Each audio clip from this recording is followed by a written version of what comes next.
The 7 signs that something was seriously wrong in the way that I was living my life. That is, my signs that I had ADHD, when enough was enough and I needed serious professional help.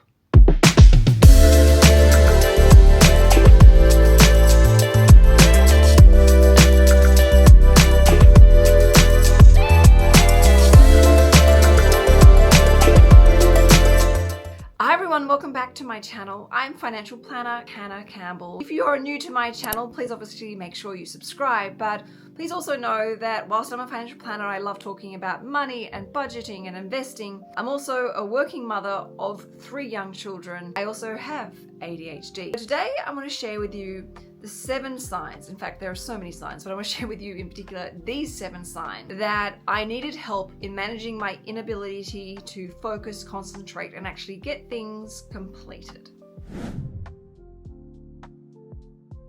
So the first thing was I couldn't actually cook. I couldn't actually create a meal.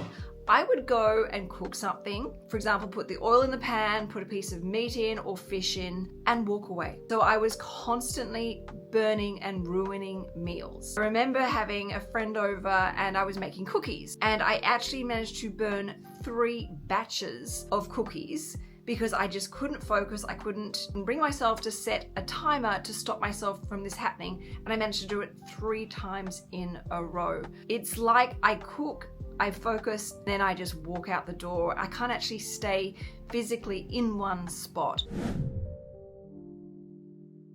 The second sign that I had ADHD and needed help was noise. In particular, noise like a helicopter, like my son whistling, my kids screaming loudly, particular signs like the sound of my coffee machine in the morning grinding up the coffee. Those loud, aggressive signs I find completely overwhelming. It's like my brain suddenly starts spinning. I even feel dizzy myself, and I completely lose my train of thought. I forget where I am, what I'm doing. I have to sort of start all over again from scratch, and I feel like a physical reaction inside my body. It became to the stage where I was like crumbling into pieces, and it would impact my emotional state as well. And of course, we're all surrounded by noises. It's something that we need to learn to deal with and not have such a physical and emotional reaction. But for me, I wasn't able to control myself internally.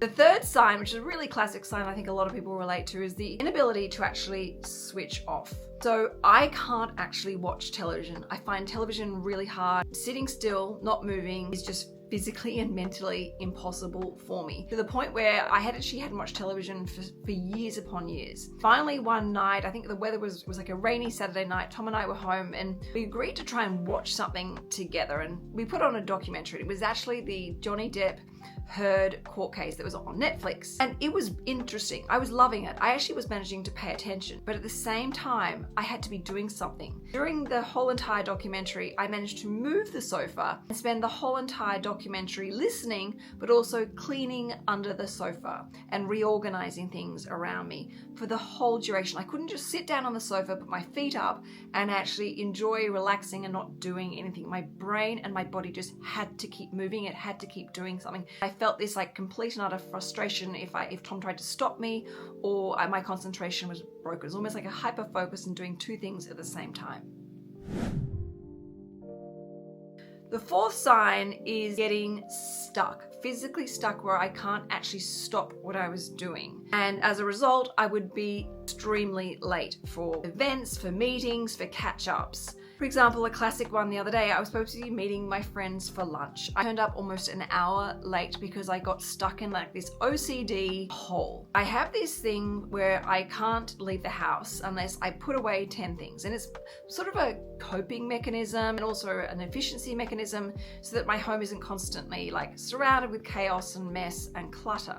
But what was happening was I would go to start putting my 10 things away, and then I would get distracted, and then I'd get angry at myself that I got distracted and didn't get to number 10, that I would have to start all over again. Of course, I had this happen over and over and over again. So I would, put 3 things away, get distracted, have to start all over again, I'd be back to point number 1. So then, of course, I got into this like panic and this freeze and this like anxiety where I couldn't physically leave the house. Eventually, I got there, and of course, that's why I turned up an hour late, which was really embarrassing, but luckily, friends who love you and care for you don't really matter, and they were totally fine when I eventually showed up. But this is a big problem for me. And being someone with ADHD, I'm often late. So this obviously just like compounded, and then I was so disappointed in myself that I managed to get myself into that type of headspace. Now, the fifth sign, which obviously is a follow-on from inner criticism, the negative self-talk. I'm someone who's extremely sensitive. I really struggle to take criticism. I make it deeply personal. It ruminates through my mind and my brain for a really long period of time. Now, obviously no one likes hearing criticism. I know a lot of people are great at delivering constructive feedback, but it doesn't get translated into my brain in a constructive way, even though they're coming from a nice place and being kind and it's for my higher good. When I get criticism, I don't sleep, or I don't sleep very well. I can be in floods of tears. I can't concentrate at work. I replay what they said, and my imagination can take over and actually start twisting and manipulating the criticism that I got to make it sound even worse. So then I have low self-worth, I have low self-esteem, and I'm even more sensitive and sometimes even more defensive towards that particular person. It's a really big problem for me, and it can sometimes even impact my appetite in that I don't want to eat, or the other end of the spectrum, which is where I completely binge eat. Sign number 6 is then a continuation from eating, and that is a really unhealthy appetite. When I am working, sometimes I get into a hyper focus. It's like I'm in this bubble and it is cone, and I just power through so much work. I forget to drink water, and I forget to eat. Before I know it, it's 2 o'clock in the afternoon. I haven't even eaten breakfast. I've barely drunk any water at all. I start to panic, thinking, oh my gosh, I haven't eaten. What have I done? Like, how did I manage to do this to myself? Then all the noise starts again in my brain, and I go to chocolate. I go to sugary treats. It's like the only thing that actually makes my brain finally slow down, breathe, pause, and I get that moment of self-reflection. And because it feels so nice, it feels so safe, of course, I end up eating a disgustingly large amount of sugary treats before all the anxiety and, ADHD signs like kick back off again.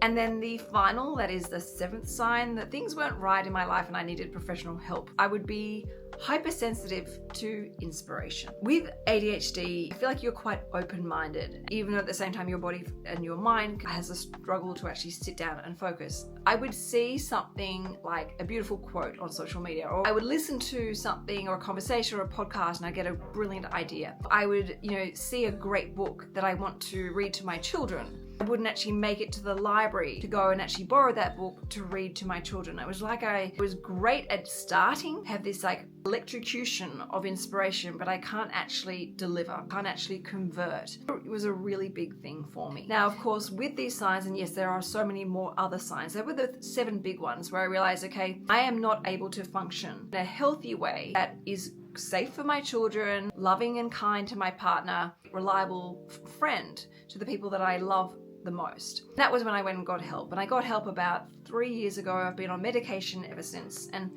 life is definitely a lot easier. Definitely the medication has made a huge difference. In fact, if you'd like me to make a video separately about the medication that I'm on and how my life has changed, obviously please put a comment in the comment box below. Most importantly, I wanted to share with you these 7 signs because I feel like a lot of people will really relate to this. And it might help you, or it might help someone else find the inner strength to go and get professional help. Go and get that confirmation, that diagnosis, and actually have someone who specializes in ADHD give you some really great advice, tools, strategies, and perhaps, like me, medication to help make sure that you live your best life possible. I have absolutely no regrets going and seeing a psychiatrist and getting this confirmation. In fact, it was a huge relief, a huge weight off my shoulder. Whilst I have come to the place of acceptance that I will most likely be on medication for most of my life, I also see it being a beautiful superpower within that helps make sure that I live a really joyful, fulfilling life